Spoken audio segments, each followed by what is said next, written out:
Muy buenos días a todos ustedes en esta mañana, mis amados hermanos en el Señor Jesucristo. A esta hora estamos ya iniciando lo que es nuestra enseñanza para este día. Iglesia Misión Bautista Cristiana, ubicada en el sector de Villa Pereira, La Romana.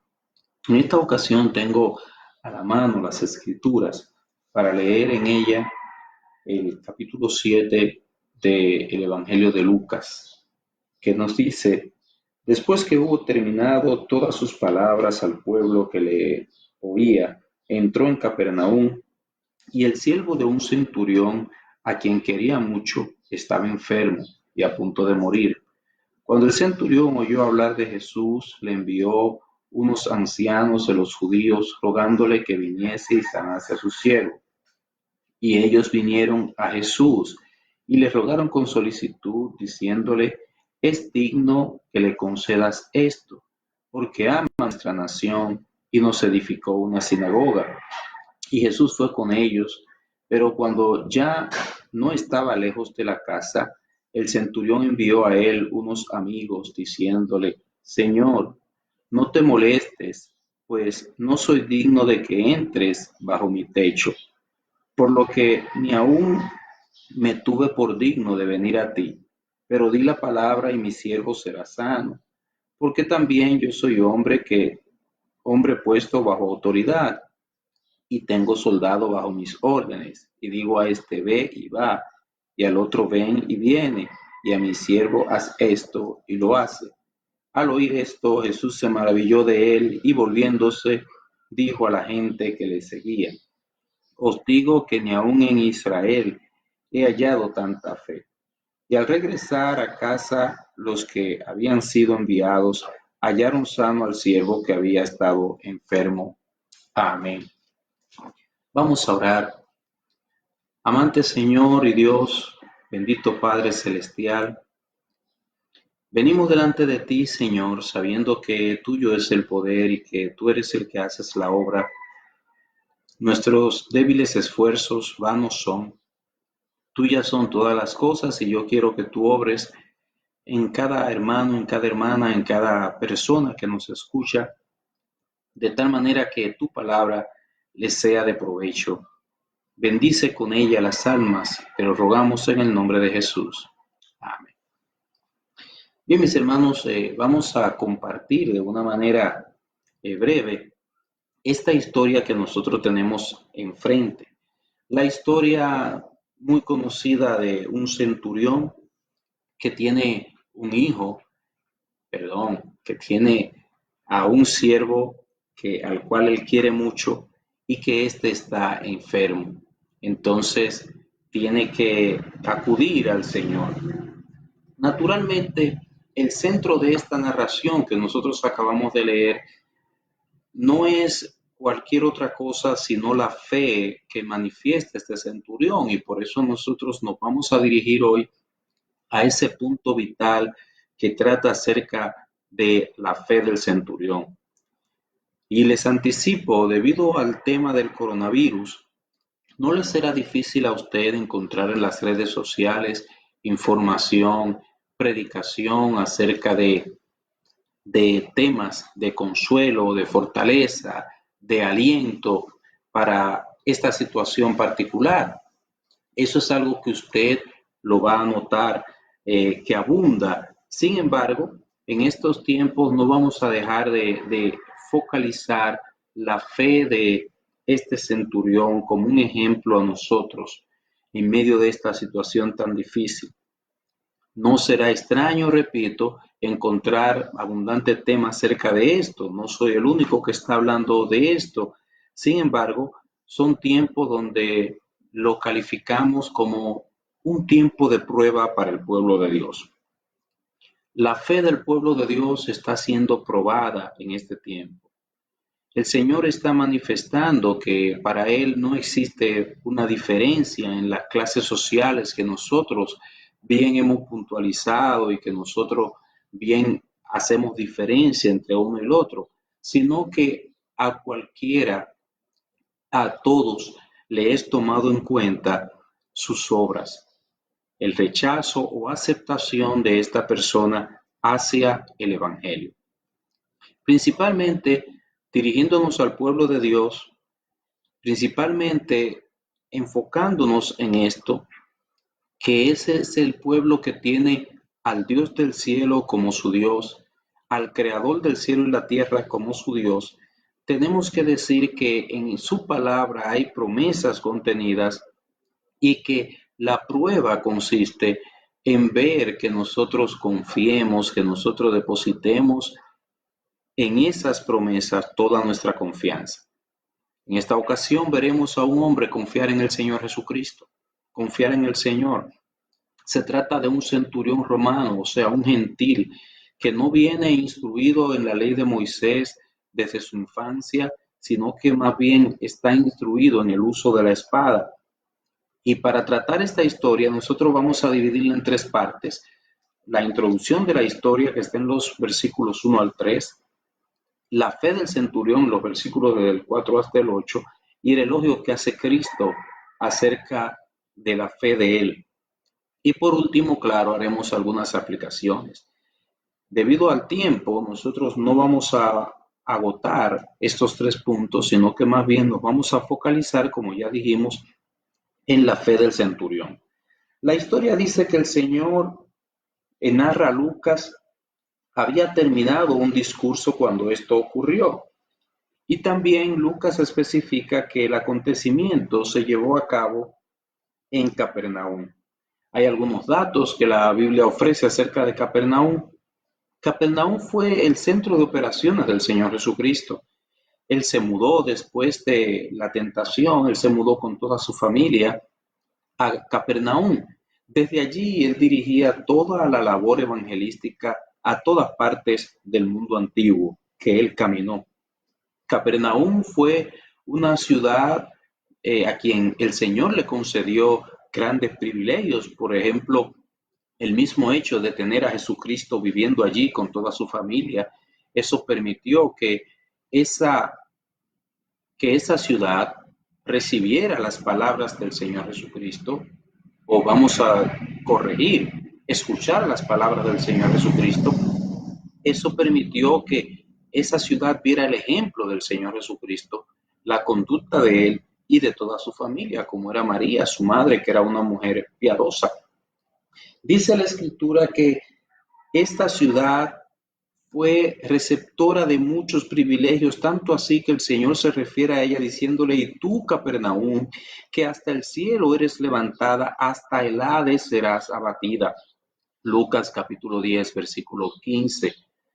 El Señor, al hablar de todos esos privilegios que recibió Capernaum, lo explica de una manera metafórica diciendo que hasta el cielo eres levantada. Fue una gran bendición lo que recibiste. Fue una bendición de lo alto, una gracia de lo alto, un gran privilegio. Es como acercar tanto a una persona al cielo, es como levantarla al cielo, es como estar muy cerca, llevarla muy cerca al paraíso. Fue elevada, estuvo cerca, sin embargo, no supo aprovechar esos privilegios que le fueron brindados. Tanto privilegios espirituales, sin embargo, lo desperdició. Ahora bien, aquí nosotros encontramos el ejemplo de una luz en las tinieblas. El ejemplo de un hombre que no siguió esa corriente, aún él siendo de Capernaum, aún él siendo un gentil, él creyó en el Señor. Y la fe de él es algo que deja ver la necesidad que nosotros tenemos de confiar. No siendo judío, dio un ejemplo a los judíos. Un centurión, en aquel tiempo, un centurión romano era una persona más o menos equivalente a lo que es una persona de alto rango en la milicia. Él tenía sirvientes, él tenía personas bajo su cuidado y él estaba también bajo órdenes. Si nosotros podemos más o menos equiparar los rangos, diríamos que él equivale a lo que es un coronel de este tiempo, o sea, una persona de un alto rango. Esta condición en la que él estaba le lleva al Señor Jesucristo. ¿Cuál condición? La de tener un sirviente, como dijimos, enfermo, la de tener un sirviente a quien él quería mucho, y aunque él no tenía la instrucción de la ley desde su infancia, sin embargo, él era muy afín con los judíos y era una persona muy humana a pesar de todo. Pero como les prometí, después de haber visto todo este preámbulo de lo que es la, la situación de este centurión, como dijimos que se equipara a un coronel de este entonces, vamos a irnos al meollo del asunto, que es la fe de este centurión. Están contenidos desde el versículo 4 hasta el versículo 8, que dice, y ellos vinieron a Jesús y le rogaron con solicitud, diciéndole, es digno que le concedas esto, porque ama nuestra nación y nos edificó una sinagoga. Y Jesús fue con ellos. Pero cuando ya no estaba lejos de la casa, el centurión envió a él unos amigos, diciéndole, Señor, no te molestes, pues no soy digno de que entres bajo mi techo, por lo que ni aún me tuve por digno de venir a ti. Pero di la palabra, y mi siervo será sano, porque también yo soy hombre puesto bajo autoridad, y tengo soldados bajo mis órdenes, y digo a este ve y va, y al otro ven y viene, y a mi siervo haz esto, y lo hace. Es bueno recordar qué es la fe. Estamos hablando de la fe, pero ¿qué es realmente la fe? La fe hay que identificar dos cosas, no solamente lo que es, sino de dónde procede. La fe es la confianza que nosotros ponemos en Cristo y en sus promesas. Esa es la definición más sencilla que nosotros podemos dar de esta gracia. La fe procede de Dios. La fe no tiene un origen humano, sino que es una gracia que procede del cielo y viene a través de ciertos canales. ¿Cuál es ese canal? El oír el Evangelio. A través del escuchar el Evangelio es a través de lo cual Dios concede fe a una persona. Es por eso que se nos dice del centurión, cuando oyó hablar de Jesús, versículo 3. El Evangelio, eso es lo que trata, de eso es de lo que habla. El Evangelio primordialmente habla acerca de la persona de Cristo, dice Pablo, y cómo creerán en aquel de quien no han oído. Romanos capítulo 10, versículo 14. Entiendo que hay una traducción que lo comunica de una mejor manera, que nos dice, ¿y cómo creerán en aquel a quien no han oído? Y es cierto, en la predicación del Evangelio, la persona cuando responde, cuando viene al Señor Jesucristo, es porque ha oído la voz de Jesucristo. No en el oído físico, sino en el corazón. Porque el Espíritu Santo lleva la verdad más allá del oído, la lleva al corazón.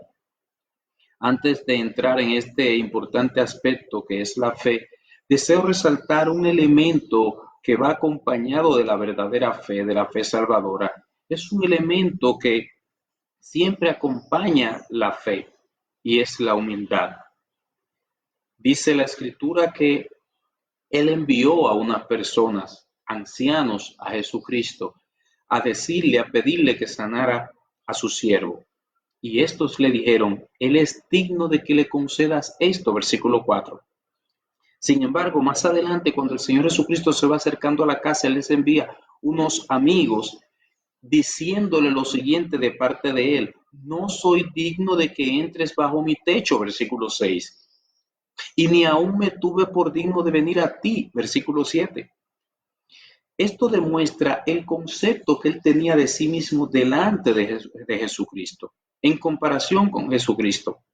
Usted dirá, pero ¿y cómo es esto? Aquí hay una contradicción. Los ancianos están diciendo que él es digno, pero él manda a decir luego que él no es digno de que Jesucristo entre bajo su techo. Sí, lo que pasa es que él está expresando el concepto de sí mismo. Ese hombre demuestra que él ha comprendido que él es un pecador perdido, hijo de Adán. Este hombre está mostrando que él ha comprendido cuál es su condición delante del Señor Jesucristo. ¿Sabe qué? Solo nosotros podemos hablar de nuestro interior.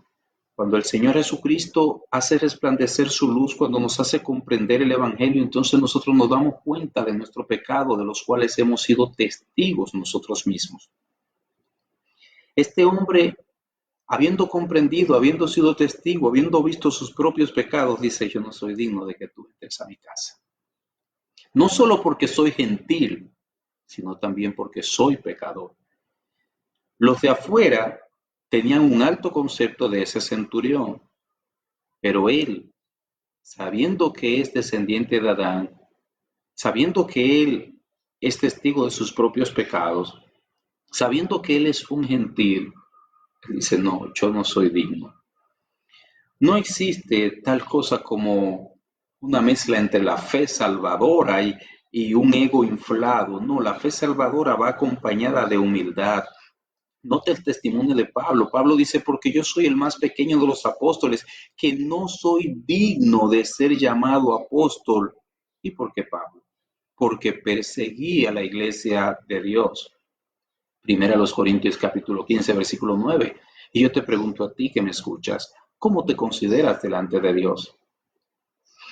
Eso que tú tienes hoy, sea material, sea familia, sea lo que sea, ¿consideras tú que lo mereces? ¿Que tú te mereces eso y algo más? ¿O tú consideras que lo que eres y lo que tienes al momento se lo debes a la gracia de Dios? ¿Cuál de estas dos es tu posición?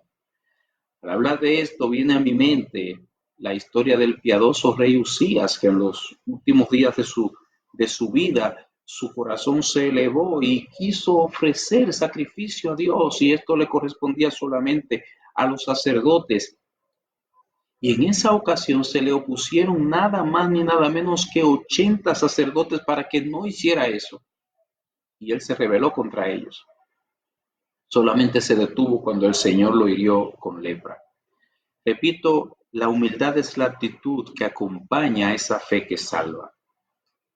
Es esa actitud que condujo al publicano a no querer ni siquiera alzar los ojos al cielo. Pero a pesar de uno experimentar indignidad, busca al Salvador y el Señor lo recibe. El Señor lo exalta a todo el que así se humilla. Abordemos entonces la fe del centurión rápidamente. Ya hemos visto ese ingrediente tan importante que es la humildad. Ahora veamos cómo se manifiesta la fe de él. Él le dice a Cristo: di la palabra. Di la palabra y mi siervo será sano, versículo 7. Por la fe este centurión entendía que los discípulos que habían visto con sus ojos al Señor Jesucristo, ese Señor Jesucristo que es Rey, solamente tenía que decir la palabra y sus siervos, cualquiera que fuera la enfermedad, lo que sea, le iban a obedecer. Era como lo que los discípulos habían visto, que ellos le dijeron: ¿qué hombre es este que aún el viento y el mar le obedecen? En Marcos 4, capítulo 41. Todo obedece a Cristo. Solamente el gran Rey del universo puede dar la orden y todo le obedece. Ahora, entender y confiar en esta verdad, eso se llama fe. Esa es la fe que salva, donde tú entiendes y confías que el Señor Jesucristo puede todas las cosas, que el Señor Jesucristo solamente tiene que decir la palabra. Dice el escritor a los Hebreos: por la fe entendemos haber sido constituido el universo por la palabra de Dios, de modo que lo que se ve fue hecho de lo que no se veía. Hebreos capítulo 11, versículo 3. Lo que se ve, lo que ven nuestros ojos, las montañas, las rocas, todo eso fue hecho por la palabra de Dios, que es algo no visible. El Señor no tuvo la necesidad de tocar nada, su poder trasciende todas las cosas. Él no tuvo que tocar nada, sino que Él sencillamente dio la orden y todo fue hecho. Eso es el poder de Dios. Esta era la fe del centurión. El centurión entendía que Dios es poderoso, que Él es el gran rey, que Él es el Señor y que por tanto Él solamente tiene que decir la palabra y no solamente el mar y los vientos, no solamente las rocas son formadas, sino que aún la enfermedad es capaz de obedecerle. El centurión tenía la plena confianza de que Jesucristo es el Rey soberano. El centurión tenía la plena certeza de que nada está fuera del control del Señor Jesucristo. Cristo tiene poder sobre la enfermedad. Nada escapa de su poder, nada escapa de su autoridad. Él es el soberano sobre todas las cosas. El centurión está tan claro en esta fe. El centurión entiende esto tan claro como la luz del mediodía, tanto así que él la describe con un ejemplo de su propia vida, versículo 8.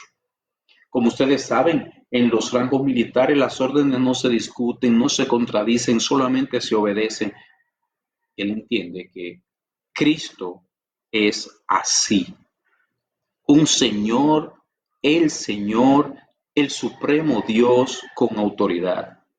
Como Cristo es Señor, ese centurión, ese coronel de hoy día, ese que tenía bajo sus órdenes 100 soldados, entiende con verdad que nada en la naturaleza, nada que tenga vida o que no la tenga, como son las cosas inanimadas, nada desobedece la orden del soberano. Es por esto, mi amigo, es por esto, mi amiga, es por esto, mi hermana, que la confianza en Cristo, la fe en Cristo trae paz al corazón.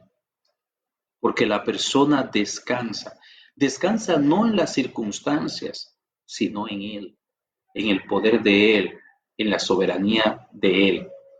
Aunque se acuda a los médicos como es lo propio, es lo adecuado, sin embargo, se descansa en que Cristo es el que puede utilizar a los médicos para sanar, o si Él lo prefiere, puede hacerlo directamente. Yo me pregunto, ¿cuál es tu fe? ¿Cómo es tu fe en Cristo? ¿Es una fe que alberga dudas? ¿Es una fe titubeante? ¿O es una fe que tiene plena certeza de que el Señor Jesucristo es el que tiene toda la autoridad, que Él controla todos los fenómenos que acontecen, todos los eventos, que Él está en control aún del coronavirus que ha llegado a afectar, ha tocado la República Dominicana, que ha turbado países desarrollados, pero que no ha salido del control de Dios? Nuestra fe debe estar enfocada en Cristo, descansando en que Él es el soberano de la tierra, que ni un cabello cae de nuestra cabeza sin que Él lo sepa, haciendo una paráfrasis de lo que Él dice con relación a los pajarillos. Pero eso sencillamente quiere decir que Él tiene el control de todo. Que el Señor dé descanso a nuestras almas, pero que el Señor conduzca a muchas personas a Cristo, a depositar su fe en Él, a confiar en Él, porque fuera de Cristo el alma está sin un sostén, sin un apoyo. Fuera de Cristo el alma no tiene nada que le dé esperanza, que le comunique que hay un porvenir mejor después de todo esto. La esperanza verdadera está en Jesucristo. Aún nosotros humanamente podamos salir de esta situación, todavía queda algo que nosotros no hemos resuelto. Y es, ¿qué será de nuestras almas cuando nuestros ojos sean cerrados? ¿A dónde irán? ¿Qué será de nosotros? Mi amigo, todas estas preguntas quedan respondidas si tú vienes al Señor Jesucristo y depositas toda tu fe en Él, confías plenamente en Él, te arrepientes de tu pecado y depositas toda tu confianza con humildad como hizo este centurión, depositas toda tu confianza en Él. Él te recibirá, Él te salvará y ya no tendrás el temor, no solo por el coronavirus, sino por la eternidad. La eternidad genera, produce, motiva a temor, a miedo, pero es cuando no se está en el Señor Jesucristo. Que el Señor les bendiga, que el Señor les guarde. Amén.